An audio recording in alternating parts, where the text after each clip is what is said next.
కర్కాటక రాశి వారికి తాత్కాలికంగా అంటే ఈ పక్షం లోపల సూర్య భగవానుడి యొక్క అనుకూలత ఉంది.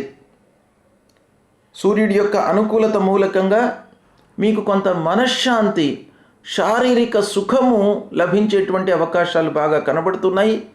తాత్కాలికంగా ఉద్యోగ ప్రయత్నాలు మీరు చేస్తారు, అందులో ఫలితాన్ని కూడాను పొందుతారు. ఇక స్నేహితులు, బంధువులు, ఆత్మీయులు, దగ్గరి వారితో కొంత మీకు సహాయ సహకారాలు అందుతాయి.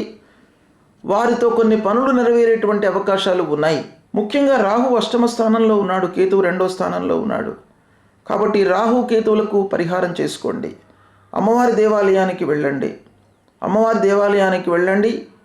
అమ్మవారిని సందర్శించుకున్నటువంటి సమయం లోపల లేదా అమ్మవారి దేవాలయంలో ప్రదక్షిణం చేస్తున్నటువంటి సమయం లోపల అమ్మవారి స్తోత్ర పఠన చేస్తూ దుర్గే స్మృతా హరతి భీతిమశేష జంతో స్వస్థై స్మృతా మతిమతీవ శుభాన్ దదాసి దారిద్ర్య దుఃఖ భయహారణిక త్వదన్య సర్వోపకార కరణాచి సదార్ద్ర చిత్త అనేటువంటి ఈ మంత్రాన్ని చదువుతూ అమ్మవారిపై మనస్సు నిలిపి ప్రార్థించండి.